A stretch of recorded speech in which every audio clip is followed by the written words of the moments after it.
राहुल सोलापूरकर यांनी जे वक्तव्य केले होते ते पडसाद संपूर्ण महाराष्ट्रामध्ये उद्रेक व्हायला लागला. काय प्रतिक्रिया? नाही, एकतर त्यांच्या वक्तव्याचं मी पूर्णपणे म्हणजे हे करतो, म्हणजे निषेध करतो.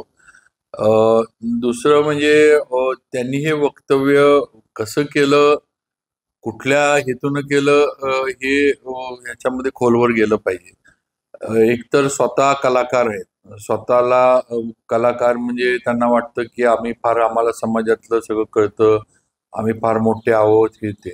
तर तुम्हाला एवढं कळतं तर तुम्ही असं छत्रपतींच्या बाबतीमध्ये चुकीच्या पद्धतीने इतिहासाचं हे करणं आणि ते पण एवढं म्हणजे काय म्हणतात बिनधास्तपणे बोलणं स्क्रीनवर, हे जरा अति हे झालंय.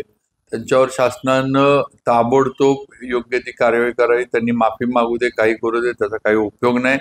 भावना शिवप्रेमींच्या, छत्रपतींच्यावर एक निष्ठा असणाऱ्या मराठी माणसाच्या 100% दुखावल्या गेल्यात आणि कुठंतरी अशा लोकांच्या वर एक उदाहरण सरकारनं केलं पाहिजे किंवा अशा पद्धतीनं महापुरुषांवर बोलणं हे कायद्याच्या ह्याच्यामध्ये जोपर्यंत ह्यांच्यावर काहीतरी उदाहरण होत नाही, यांना जोपर्यंत कायद्याचा कसाटा आहे ते कळत नाही, तोपर्यंत अशी लोक सुधारणार नाहीत. एकतर यांनी हे बोलताना हे आपल्याला जो इतिहास सगळा आपण वाचलाय, मोठ्या मोठ्या इतिहासकारांनी जो इतिहास लिहिलाय ह्याच्यामध्ये कधी असा उल्लेख हे नाही दाखवलेला किंवा नाही की छत्रपतींनी लाच देऊन तिथनं निघून आले किंवा हे आग्र्यावरनं जी सुटका करून गेली, छत्रपती शिवाजी महाराजांचं मुत्सद्दीपणा किती होता हे दाखवण्याचे झाले किंवा इतिहास आपल्या पुढे आहे. आणि हे काहीतरी असं बोलणं हे अतिशय अशोभनीय, निंदनीय आहे.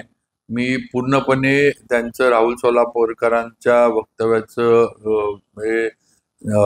निषेध करतो आणि त्यांच्यावर सरकारनं कडक कार्यवाही केली पाहिजे. ह्या माध्यमातनं मुद्दामहून महाराष्ट्रामध्ये अशांतता पसरवण्याचा डाव आहे का, हा या लोकांचा, हे पण तपासलं पाहिजे. का तर असं बोलायचं आणि राज्य अशांत करायचं हा सगळा खेळ चाललेला आहे असं मला तरी वाटतं. त्यामुळे एकदा काहीतरी सरकारनं कुणावर तरी उदाहरण घडवलं पाहिजे, म्हणजे उद्या कुणी धाडस करता उपयोगी नाही छत्रपतींवर बोलण्याचं.